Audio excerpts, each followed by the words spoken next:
was this pretty radical shift in my understanding of myself. It was the first time I felt like I was a whole, intact, valuable person. Erin Woo is a mindfulness teacher, trainer, and TEDx speaker. There's this way in which emotions can be so powerful, and it's actually not helpful to just turn full on when you don't have the capacity to be with it. There's permission to say it's okay to feel these things. It's okay to think these things, and there's nothing to fix here. An emotion can start in many different ways, but often there's a physical sensation before I'm even aware that something's going on. It's not about avoiding emotions. It's actually about experiencing them so that I can uncover.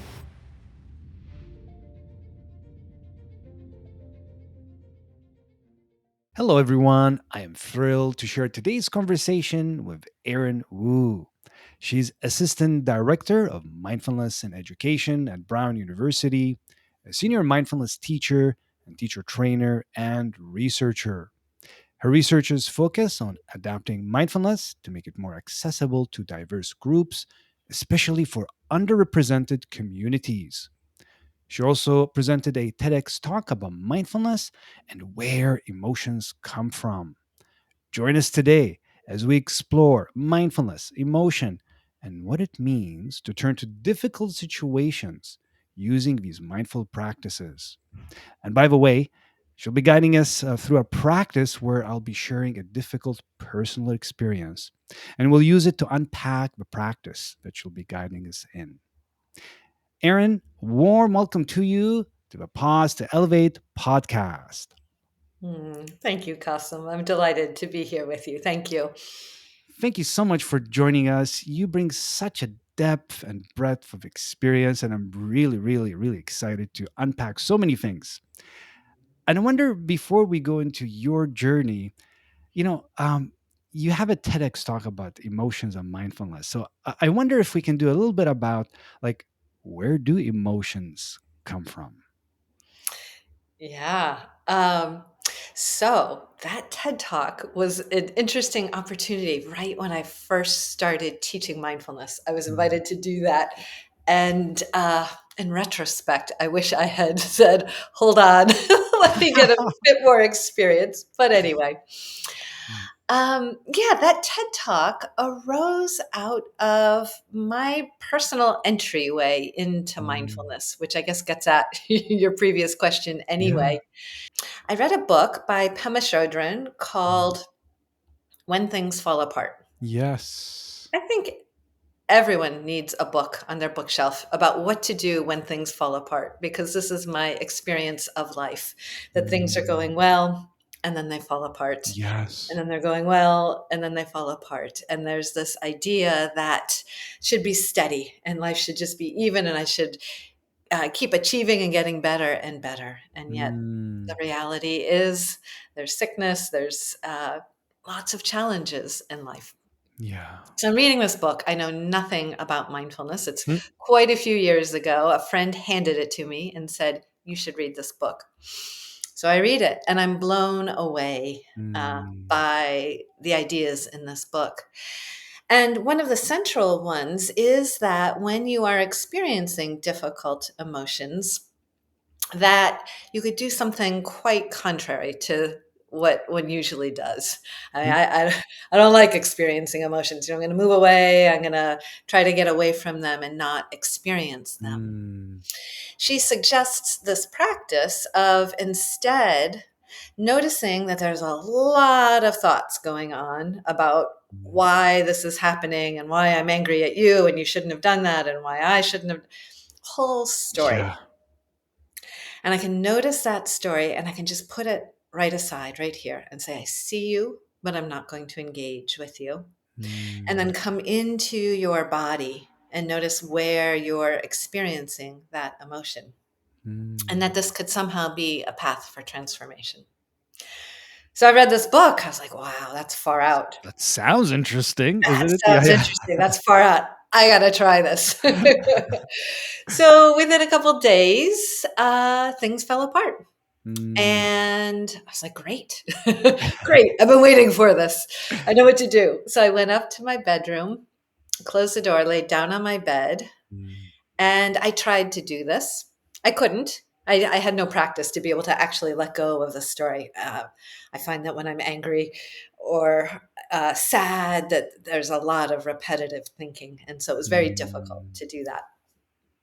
But I stayed with it for some time, kept coming into my body. I was also really disconnected from my body. I couldn't feel my Ah. anger anywhere, couldn't feel my sadness, but I kept trying. Mm. So it was more cognitive, like I am angry or I'm sad or yeah, Yeah, yeah, yeah. yeah. So I stuck with it though.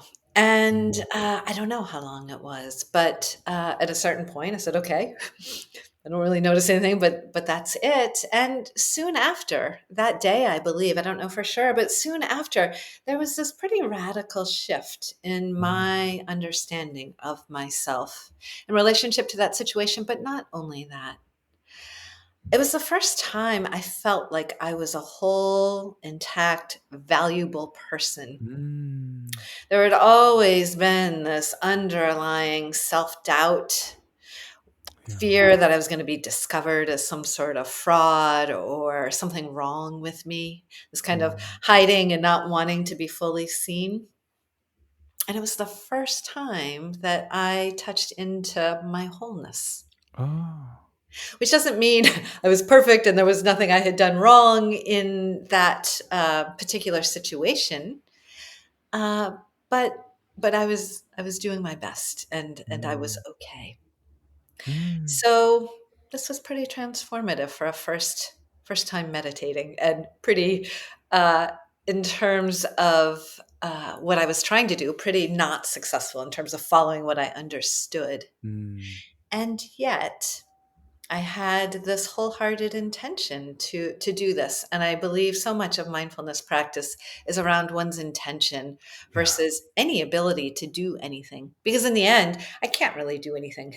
I've got this mind that does what it's going to do, and Mm. sometimes it cooperates more than others, and that's okay. But I find that my intention really carries me through. Mm. So that's a long way of getting to Mm. your question of what about emotions? So this is my access point into Mm. mindfulness was through difficult emotions, through really intense emotions in that situation. And Mm. this new understanding that it wasn't just a cognitive thing. It certainly was. And I could see clearly that my mind was just stirring things up and The making it story more. around it, the Yeah. narrative. Yeah. Yeah, and making it more intense and just fueling the flames of my anger, my sadness, all of Mm. that.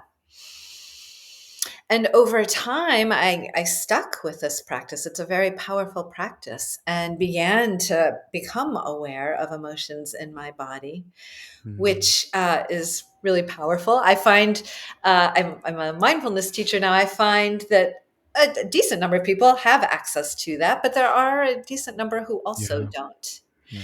And that being tuned into them is enormous because Mm. an emotion can start in many different ways, but often there's a physical sensation before I'm even aware Mm. that something's going on. You know, a slight tightening of my gut or in my throat or a pressure in my chest. Mm. And so when I can cue into that, there's a lot more that can be done. I can take care of myself, respond to the situation in a much different way than I might when that emotion continues to develop and gets stronger. Mm. So you're really naming this use of physiology, sensations in the body to Mm, experience an emotion yeah, and not just fuel the actual story around it. And even though the story might like rightfully so, we may have to like, oh, here's what happened and here did it. But right. then we get caught, like you said, and ruminate and Yeah. spiral, right? I just want to go back to this. Like, what a beautiful journey that you began with, which started with an intention that even a friend had of like, hey, well, here's a book when things fall apart, and it's a great book by the way. I have it. I'll put the link in the show notes if anyone is curious. Yeah. But you were open Hmm. to taking that book. You could have looked at the book and got, oh, no. That's not for I don't want this thing. Right. So it does take it just, it does take this willingness to go, let me see for myself. Yeah. And you gave yourself the opportunity to see, like, is this gonna help? And that's a really great quality that um obviously led you to such success in the field. Like, you've Mm, been curious about this. yeah. Yeah, I mean, I feel fortunate that that's kind of an innate quality, Mm. because what I have found, so when I started teaching mindfulness, this was so transformative. I'd say, "All right, everybody, let's try feeling our difficult emotions," and people would be falling apart because Right. uh, I don't know why I'm made this way, in which I was able to turn to such intensity with no practice. Uh, Mm. Many people need to build up to that, reasonably so, because Yeah. emotions can be so powerful. And it's actually not helpful to just turn full on when you don't have the capacity to be with it. Mm. Yeah. Mm.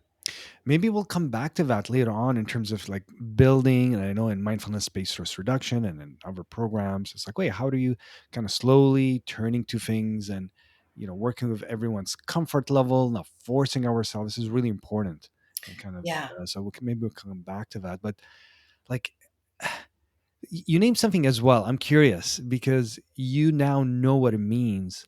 You spoke about connecting with your wholeness, even though before then there's a sense of, oh, I'm going to get discovered. I think we all have that, like Mm, the imposter syndrome. I'm going to get discovered. Like, if they really know what's going on, I think people would be surprised how really everyone has that, but we don't admit it. right. Right. Right. So what does it mean for those who haven't discovered yet to find wholeness? Because Mm, that's really powerful when people do, and I see it in teaching as well. But for right. you, how, like, what is that wholeness? Mm. Yeah, it's a hard question, isn't it? Yeah. I'll start in this way. One thing that has been so powerful to me each time I've done Mm, something like this, turn to my anger, my fear, my sadness, there's this way in which emotions are, well, they're powerful, of course, but mm, they're also really important. Emotions arise to mhm, give us important information about our experiences. And I want to sidestep here for a minute because it's also really important to say this. In mm. this practice, I'm not trying to catch it early so that I can avoid it and make it go away. Because there's this way in which so many people come to mindfulness. I want to feel calm. I want to feel relaxed. I want to feel easeful. And mindfulness has the capacity to offer that. And it's one benefit of it. But I'm in this practice. It's not about avoiding emotions. It's actually Mm. about experiencing them in a way that I actually can. So it doesn't take over and become so big. Ah, And so that I can uncover that wisdom beneath that emotion. When I push mm. it away, when I avoid it, when I think my way through so that I don't actually have to feel it, I Yes. don't actually get to access that wisdom that's Mm, contained within that I can't get through my mind. It's in my experience only through my body, through letting go of mm, cognitive thought. Uh, so, bringing it back to this question, what is wholeness?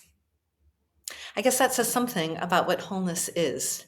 mm. Uh, Prior to that time, I lived up here. I was a walking head and disconnected from my body. So it was actually a connection to my body and an understanding that my mind wasn't everything. My mind Mm, is great. It does wonderful things. I'm grateful for it, but it was overused prior to my mindfulness practice. So it's a connection to my body mm, and willingness and ability to tune into what's going on with my body in that inner wisdom. And mm, then from that arises a very different kind of understanding about how things are than I can get mm. to in my mind. That imposter syndrome that you named that I referred to, I find is up here. It's about doubt and second guessing Ah, myself. It's all I knew.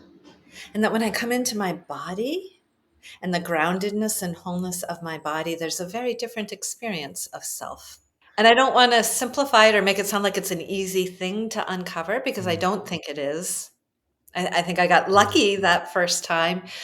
But I do think there's something about being in relationship with one's whole body and in a Yeah. willingness to experience the fullness of life that allows that to unfold. Hmm. So the wholeness just feels like widening the lens, from just my thoughts or my story or my problem, or my issue, including just experiencing the whole body. And it feels like, there's permission to say it's okay to feel these things. It's okay to think these things. And the what I really love about this, the wholeness, even using the word the wholeness, is, there's nothing to fix here. Like, Nothing to it's not from a fix. broken place. Like, I gotta fix that thing in me. I gotta fix this thought. When I fix all of these things, and like the laundry, like, what would you like to fix today? And like, here's my laundry list of things I want to fix. That comes from a place of like brokenness, and that Right. doesn't, from my experience, it doesn't really serve us that much. It's from a No. place of brokenness. Yeah. So then, there you are. You've experienced wholeness. And was it through a mindfulness? So after the book, did you start mindfulness meditation? And maybe we can also define what mindfulness is for folks who maybe this is new. Maybe a Mm. refresher. Like, what is mindfulness and mindfulness meditation? Yeah. What is mindfulness? So, to start with, mindfulness is one of these qualities that you can't actually say what it is. It's like love. How do you say what love is? You have to experience it to know it. I think that's important to say. It's an innate quality that every one of us has that we Mm, sometimes access, sometimes don't. It's an innate human quality. And then it's this capacity to be in this present moment with you right mm, now. I'm not up in my head thinking about what I'm going to say next. I'm delighting in this experience with you, this possibility mm, of being present right now, of not worrying about what comes next, not worrying about what I said before, or that discussion earlier today. So mm. this capacity to be here now, and there's a friendliness to it. It's not, from my perspective, tone neutral. It's not like a cold, this is how it is. It's cultivating friendliness toward experience. Ah, Mm, this right here. mm. I love that description with the friendliness too. So it's not just robotic. Sometimes there's the idea of like, I'm gonna become mindful and like feel nothing, and like I'll just float through everything and nothing affects me. It's like, Right. but It's not it's that at all. yeah. Yeah. Or I'm just going to let everything go. I'm not going to let anything bother me anymore. This like Mm, crazy idea that that could be possible or that that would actually be good. yeah, There's a lot that's not right in this world. yeah. And what mindfulness helps me do is let go of a lot. There's a lot I can let go of. I can get Yeah. worked up about things easily. So let go of what doesn't need my attention and focus on those really real things that do need attention. It's not Mm, this just like backing up from the world and I'm just going to let things be and people can walk all over me. What I find is there's mm, even a fierceness to it. To do sometimes hard things, to say things that maybe yeah. I might not be comfortable saying. There's a real fierceness that arises out of it, and a Mm. softness, both together. Yeah. Yeah. Yeah. But not turning into this like doormat. I think sometimes there's a misconception as well that you with the mindfulness practice, you cultivate compassion, and yeah, you accept everything and everyone and whatever. It's like, no, it's like we No. need to set boundaries. Like you said, the fierceness, it's really important. Yeah. Really, yeah. Yeah. To go back to your definition or description of mindfulness, it's something that I used today. So what happened earlier on in the day, I went for a run, and I'm middle of moving, like moving my place of residence, and I got boxes everywhere, like it's chaotic in my Yeah. space right now. Yeah. And when I went for a run, I could notice my mind's like, I got to do this box, and then I got to do it, and then I was like, wait, like I just had a moment of being aware that I had a thought Hmm. about the to dos that I didn't need to do while I was running. Yeah. And I told myself, wait a minute, this is the last time you're running in this neighborhood. Mm. Like, unless I come drive all the way again. here, but I'm like, this is last time. This is your neighborhood, and Yeah. then and I started looking at the trees, started even at the cars. I'm like, oh, this neighbor always parks here. This is here. Oh, look, these birds, Mm. and it became really precious. Like ah, and then gratitude started coming up just naturally. I wasn't even trying. I Yeah. was like, wow, thank you, trees, for all these years I was running here. You protected me from Yeah. the sun. Thank you to these beautiful streets. Like compared to running and being stressed out the whole time. Yeah. Which you couldn't do anything about anyway.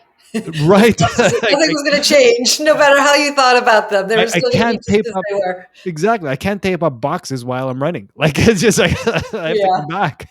Yeah. I attended a workshop with Mark Williams last Mm, fall. He came to Brown and he yeah. offered us a fantastic workshop. Have you read his? Yes, yes. I took actually You took the the class? feeling tone with him too and the training. And I Yeah. offered it in my center, feeling tone. Yeah. Yeah. Ah, Beautiful. Yeah. lovely. I love his phrase, no action needed. I find Yeah. that so helpful. Yep, at some point action is needed, but I can't do anything right now. It helps my mind settle a lot. It's actually very powerful that. It's It just is. it's like thank you mine. Yeah, a It's not deep it's not be appreciation. You're yeah, helping me. yeah, Thank you. yeah. Yeah, yeah. It's not scolding the mind. Like, what's wrong No, with you thinking like you no, should be enjoying the run here? No, it's like, thank you, mind. You're trying to help me. I get it, but not now. not now. No, Can't do anything about you now. yeah, yeah. Yeah. And the freedom in that, right? The Mm. freedom to be able to actually just run.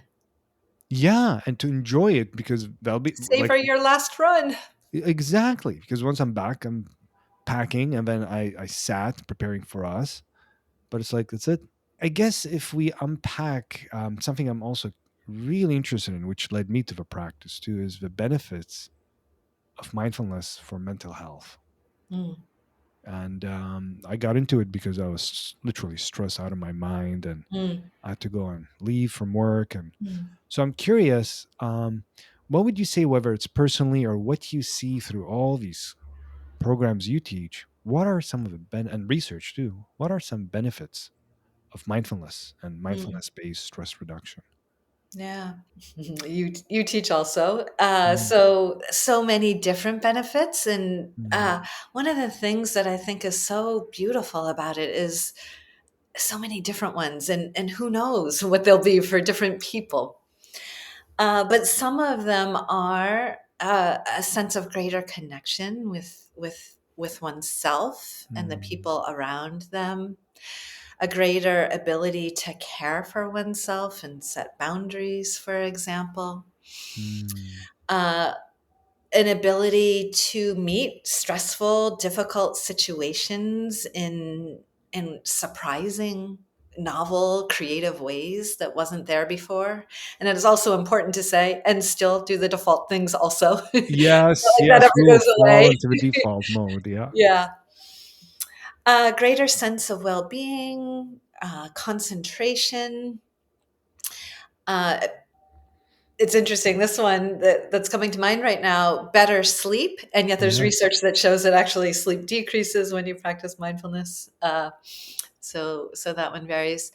Uh, Reduction, you talk about mental health for some people, reduction in depressive symptoms or anxiety. I mean, it just goes on and on. You Mm, can Google most any health yeah. issue, and you can find some study that's been done with mindfulness and particular health issues.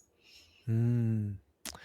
Thank you for sharing that because I think, I started being a skeptic myself, and I actually needed that, being very cognitive, in graduate school. It's like, okay, why would I waste my time Right. when I'm busy and I'm feeling I'm falling behind in everything to actually stop and do nothing? Like, Are you I was like, crazy? are you kidding me? Like, I need something to make me speed up. Like, I need to speed up here, not slow down. So, what would you say to someone like who is going through that? They're just going, I don't have time to stop. Like, I gotta. Yeah. This is a waste of time. So I love skeptics in my classes. I love them Because here's the thing, I don't believe it's my job to persuade anyone of anything. So you mentioned research. So yeah, I can share some studies about it. I don't go too heavy on that, but I'm aware that there's some cognitive people who need something to land on. So here's a study or two that I Mm, can share. And then don't believe anything I say.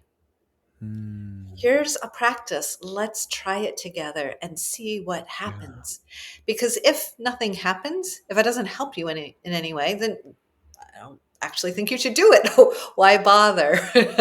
So for me, I think I love that about mindfulness. I'm not in a sales job. There's nothing to sell. Yeah, yeah. Either it's going to be helpful or it's not, and people discover that pretty quickly. Mm, And I also think, I think of someone in a recent class who I don't think the timing was right for her. Maybe it never will be. I don't know.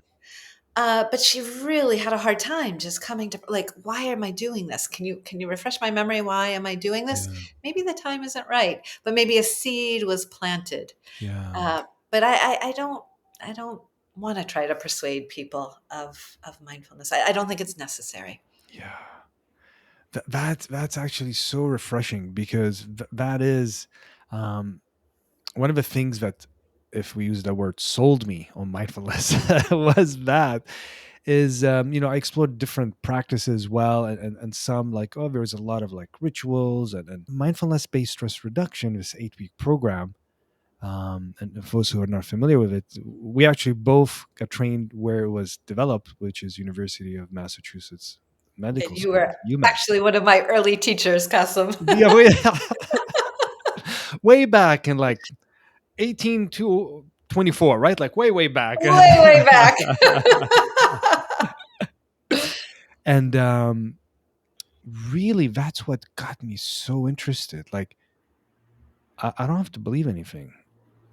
Um, I don't have to actually like this, but I can try it and see if it helps me.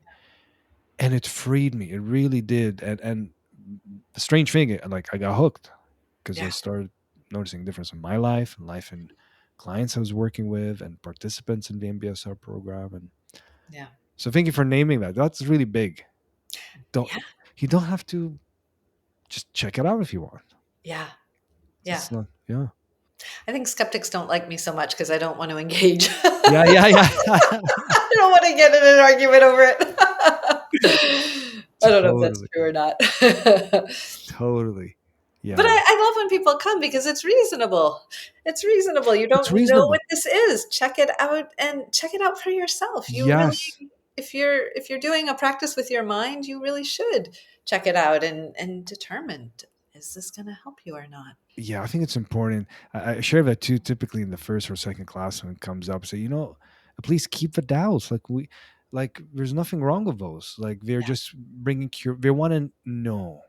So there's nothing wrong with like having a doubt.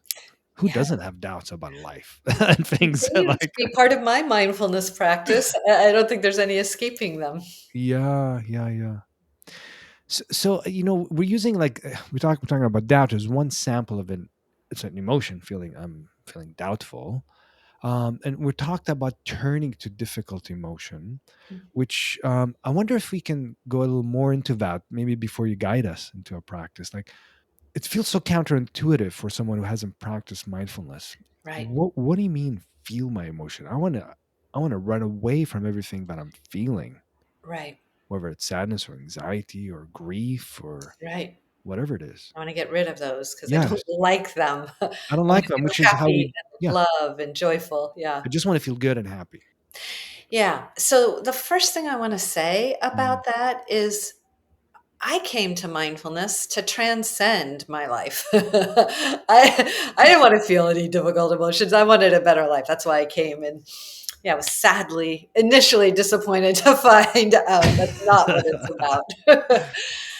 And now, I mean, of course, I feel so differently about it. It's in experiencing the fullness of everything that life has to mm, offer, that wholeness we were talking about actually exists. And mm, what I find, not always for sure, but that in joy, there can be elements of sadness, and in sadness and in joy. And there's no one thing. I'm not all of anything in any Mm, moment, and they're all intertwined together. So it's really the truth of the situation. mm. But I like to use a Saki Santarelli story. You're probably familiar with it. It's from the book Heal Thyself. It's not actually his story. He recounts a Celtic Yes. tale. Do you remember this story? I'll tell it because I think it's so fabulous, and it Yes. gets at, I think it's a good way of answering your question. Mm. So this is the Celtic tale of King Eakid and his 5 sons, and this is the Erin Woo version of it. I haven't read it in a long time, so I don't know how different it is from This is like a 2.0 version. I like it. right. So we'll just go with it. So King Eakid has 5 sons, and they're going out hunting one day. Mm, They're not going to be gone for that long, so they don't bring any food and water. But lo and behold, they get lost. mm, So like, uh-oh, what do? We need some water. So they decide, all right, let's go off in different directions. Whoever finds the water, bring it back, and we'll share the water. So they go off in different directions. Might not be the best plan in the woods when you're lost, but that's what they did. So, and by the way, it is a sexist story, as so many mm, folk tales are. mm, So one brother is going down a trail, and off in the mm, distance, he sees a well mm, and a dark figure in front of the well. And as he approaches, it's this old woman. She's all bent over and mm, gnarled, and she's very frightening looking. And he approaches her and says, "So this is how it is, right?" And she says, "Yes." And he mm, says, "May I have some water?" And she says, "Of course. You can have as much water as you like, but first you must kiss me." He looks up mm. and down her. There's no way in hell he's going to kiss her. So Oh, he goes back. Next brother encounters her. Nope. Third, fourth brother.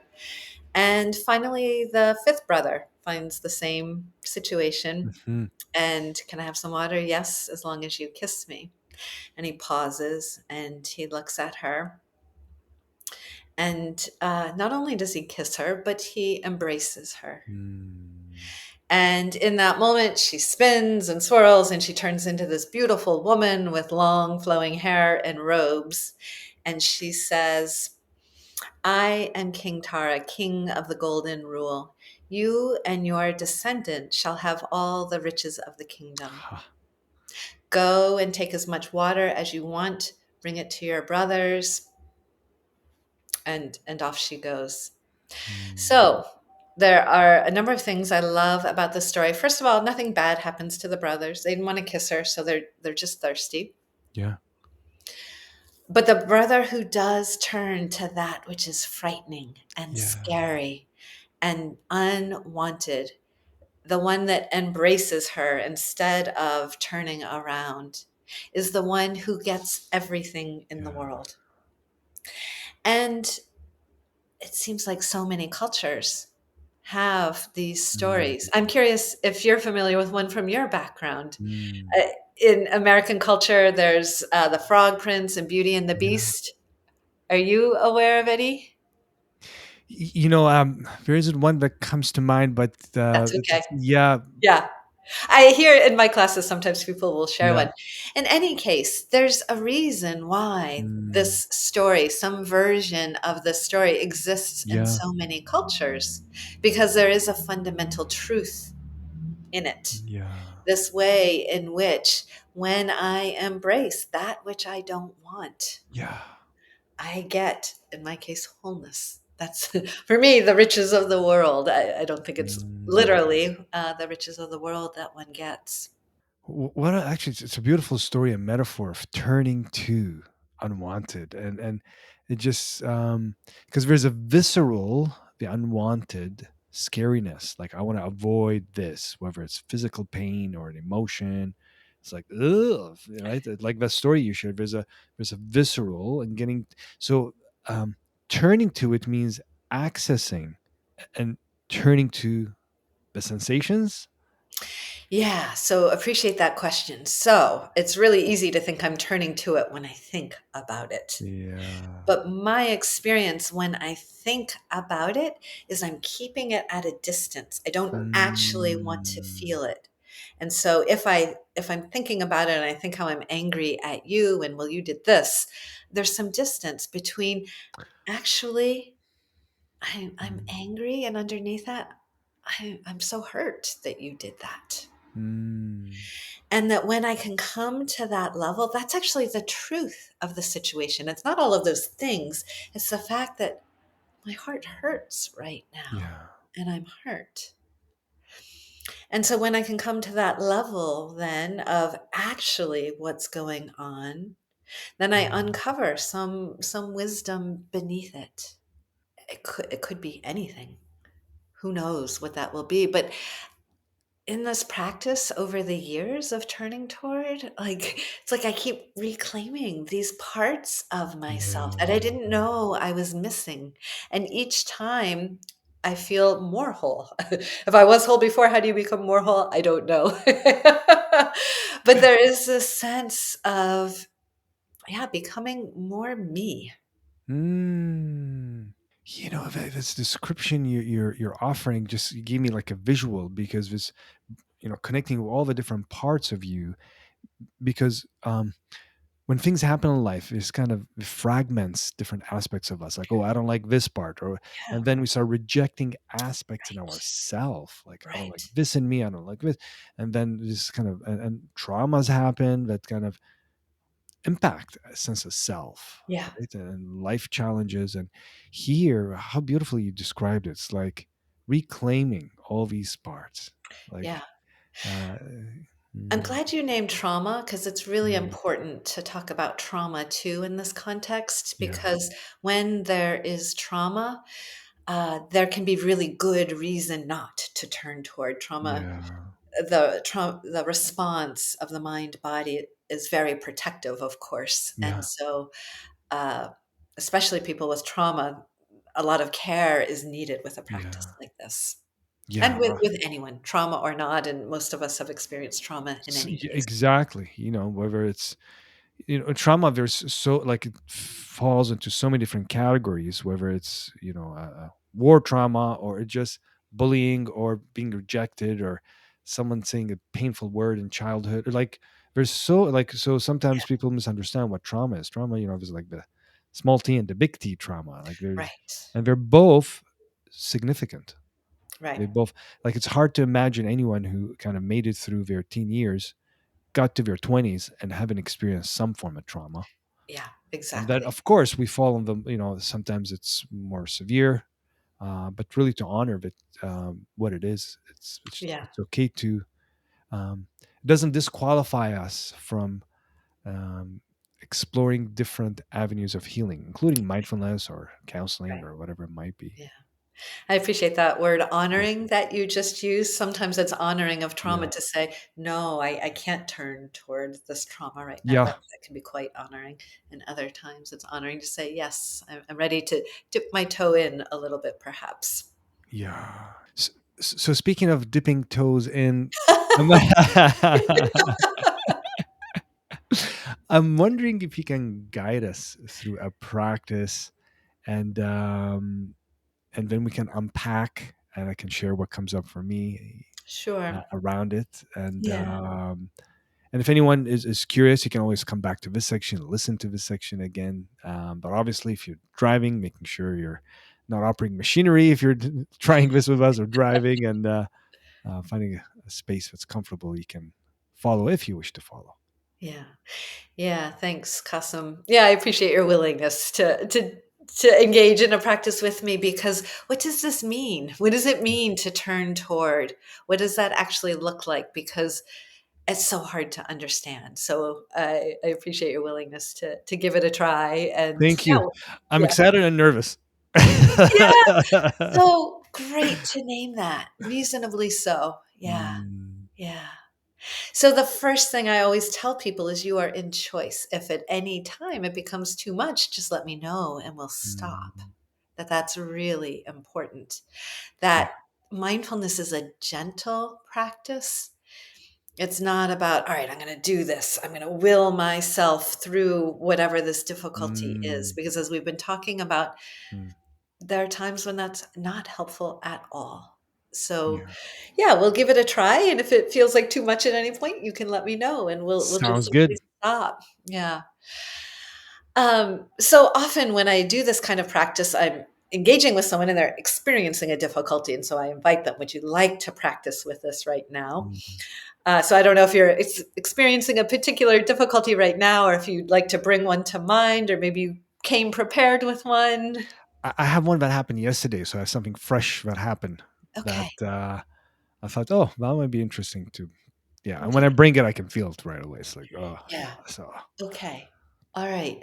So then when I'm working one-on-one with someone, I will guide a meditation and then I'll ask questions. And if it's a group, obviously the questions are just for yourself. But since we're one on one, if you're comfortable, it's really mhm. helpful if you answer out loud. And Yes. then that will determine where I go next with the meditation. Okay.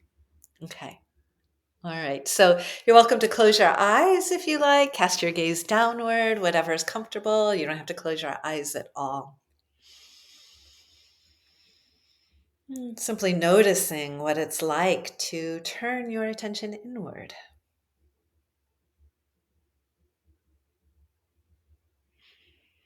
What's here right now in your body, in your mind, and in your heart. And you might connect with an anchor, maybe your breath, someplace in your body, sound, some other anchor.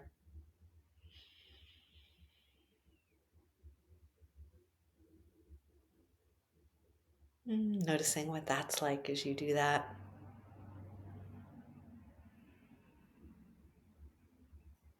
And then, if it feels okay, inviting you to bring to mind the situation that happened yesterday, to place yourself back in that situation with whatever happened.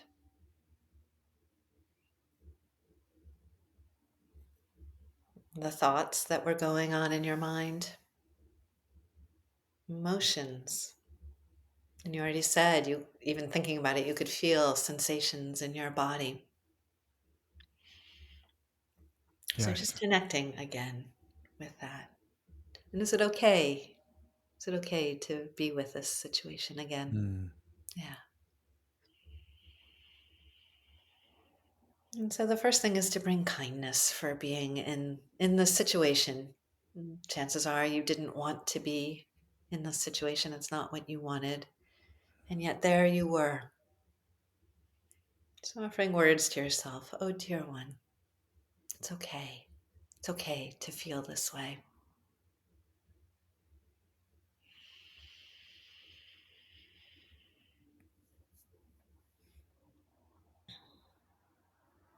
And then you mentioned feeling sensations. What are you noticing in your body mm. as you bring this to mind? So as soon as I brought it to mind, I can feel tightness in the chest. My breathing changed. Mm. I felt contraction, like even just like the throat, like, Mhm. and when you just said this, uh, like it's okay, dear one. The way you said that, there's I could feel a bit of a softening, like just a Ah. little, like the clinching just went just a little softer. Hmm. Yeah. So it sounds like a lot of intensity, a lot of different sensations that you're feeling in your body. Mm. And what is it like in your mind? Are there a lot of thoughts? There's just tension, like I can feel like um, it's like I'm frowning on the inside, like I'm in my brain. Mm. Like I feel this, like like I can't believe this happened. Yeah. Okay. I can't believe this happened. Mm. And this internal frown. And so if there are additional thoughts, this one sounds like pretty settled. But if there are thoughts about what it is, this possibility of noticing them, acknowledging them, and just letting them be, not engaging with them, or maybe even more accurately, noticing that you're engaging, coming back to sensations in your body, letting them go, noticing if your mind gets caught, and this returning again and again with this friendly kindness toward these sensations in your body. And what emotions are related to these feelings in your body? It's interesting. What I'm noticing is anger, but I just had a thought around how can this person sleep at night? Ah, N- and then that right away fueled anger, and then it just like I can feel wanting to stay in, like, how could they sleep at night? Like, and it's almost like it almost feels good to feel angry yeah, about that. Like, yeah, yeah, yeah. Thank you. So just acknowledging all of that. Yeah. It's okay, dear one. It's okay to feel angry, to want to feel angry. And then this possibility of coming back. So you felt this flare up. Where did you feel that flare up in your body? actually, I just felt it in my arms, like almost like wanting to like Yeah. clench my fist, like a punching motion, like clenching, like tight fist. Yeah. Um, and I felt my shoulders like just rolling forward, like, "Ugh." Yeah. Okay. So there are a lot of sensations in many different places in your body. Are you still feeling all of those sensations in like your chest and your core area as well, or have they moved to your arms and shoulders? No, they moved. I don't feel them as much. Okay. Actually, in the chest area, Okay. and even right now in the arms, as you're asking me, like I even noticed, like, I don't know if externally it shows, but almost like a tiny smile, like, oh wow, can't that was something I went through yesterday.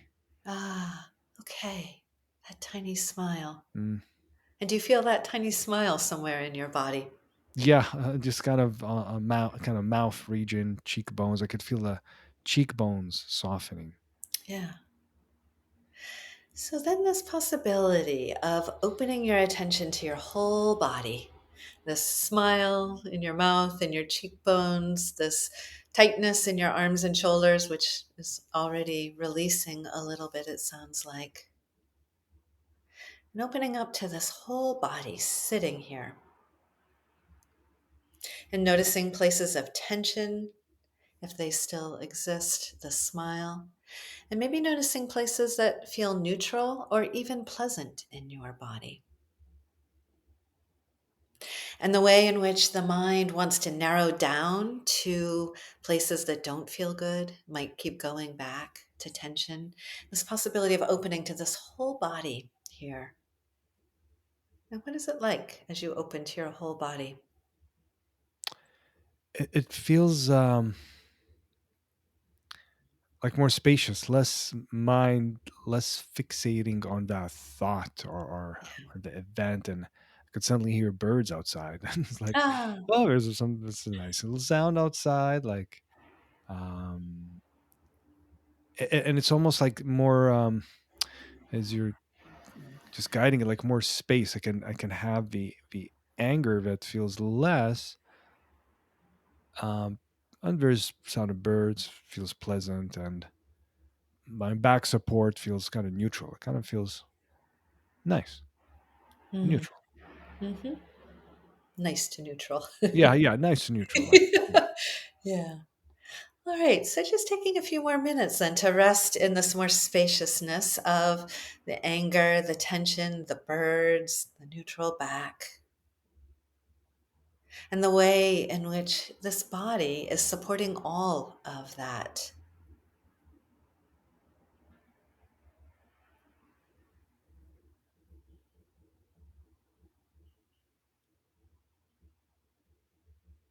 And then we'll begin to bring the practice to a close as you feel ready, taking your time and maybe taking a moment to appreciate that you've cared for yourself in this way. Opening your eyes whenever you feel ready. Hmm. Hmm. thank you for this beautiful guidance. Like it really took me through the journey of experiencing very Mm. directly something that was really upsetting. Yeah, you picked Yeah. something intense. You Yeah, didn't yeah. dip Yeah, your toe in, you went yeah. for it. Yeah, yeah, yeah. Yeah, Yeah. yeah, and some intense, feelings in your body and emotions. Hmm. And what is it like right now? I have this by the end, the thought that I had is I really wish this person well, and not excusing them of the action they took, because um yeah, it was actually, I got scammed. So Mm. this was a phone scammer. Oh, no. Yeah, yeah. So it was, and I had to end up calling car company and police. Like, it was quite a something. Yeah, Um and it's like awakening of heart, awakening of mind, to know that you're causing others harm. And it gave me a moment of connecting to everyone else who has been scammed. It's like, where this human experience has pleasant things and deeply painful unpleasant things. So yeah. so it took me there. And it's like, it's okay, I was angry. Like, it was, I was wrong. You know what I mean? Like, Right. So that's a lot for a little practice to yeah, move from, yeah. like, "I can't believe he did that," and kind of the obsessiveness of that, to Yeah, wishing him well yeah, and connecting with all people, so many people who have been scammed. yeah. Yeah, See, what a gift! Like, truly, what a gift the practice gives, and what a gift you gave me and the listeners, is just to go through, and I really just directly connected. yeah.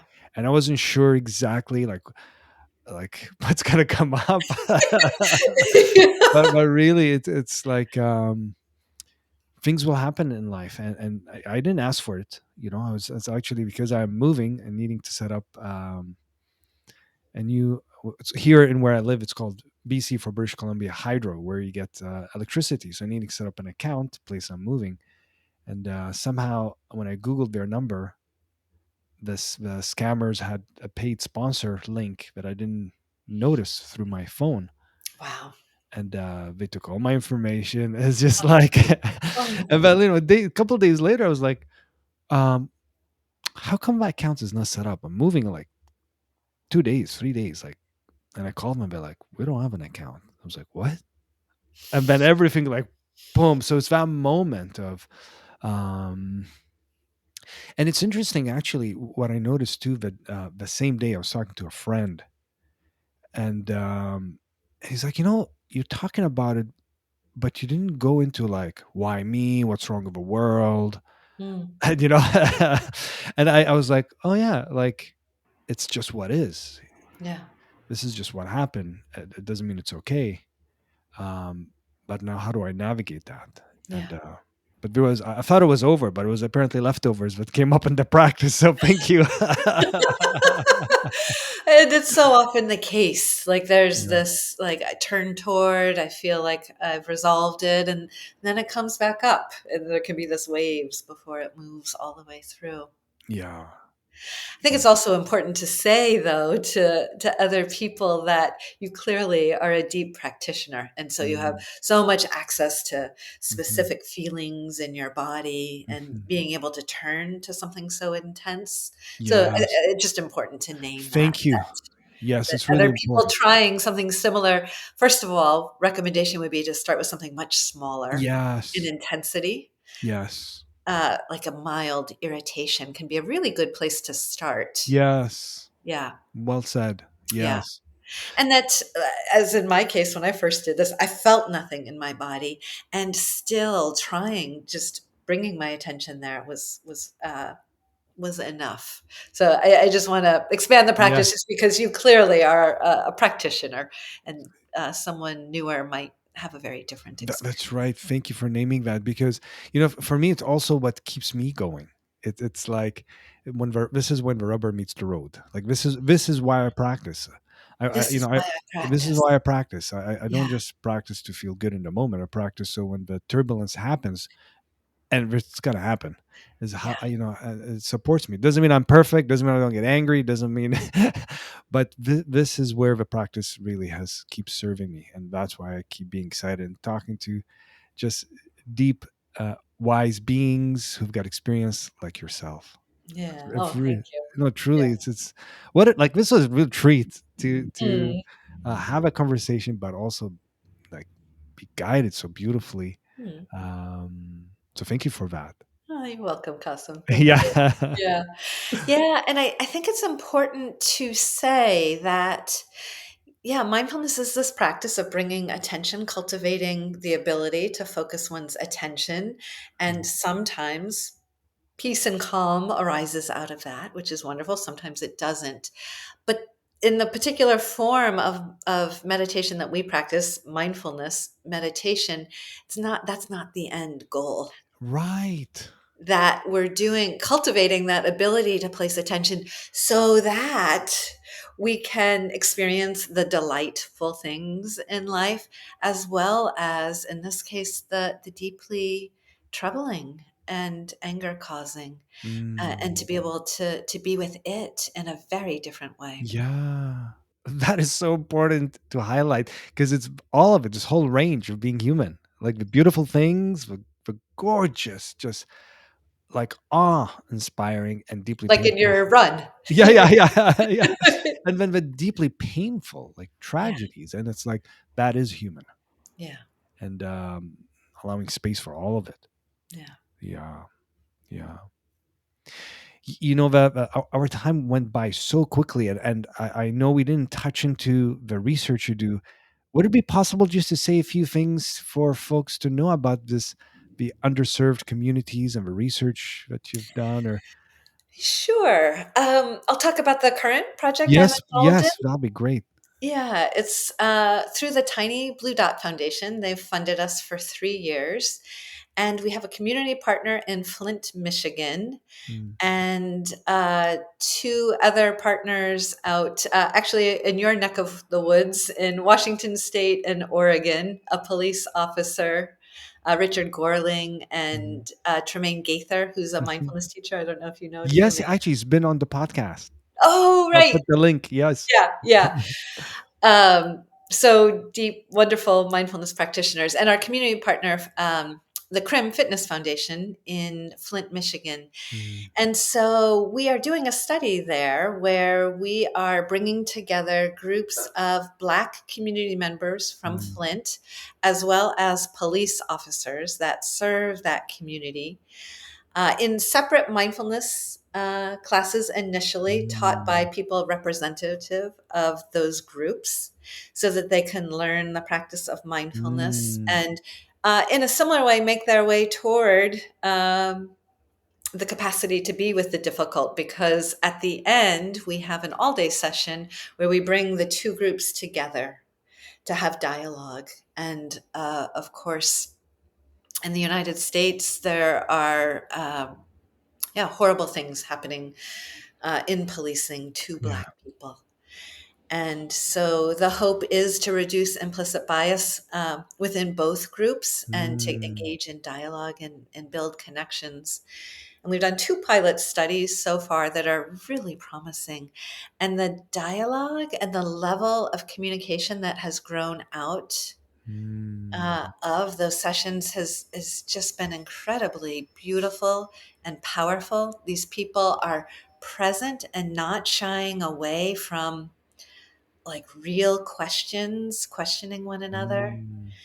And yeah, so it's a real privilege to be Wow. doing this. So we're doing it again in Flint, and then the hope is to develop a larger protocol and to bring it to other communities in the United Mm. States.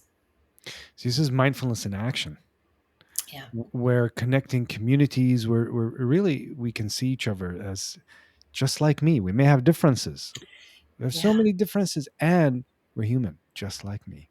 yeah, Yeah. yeah.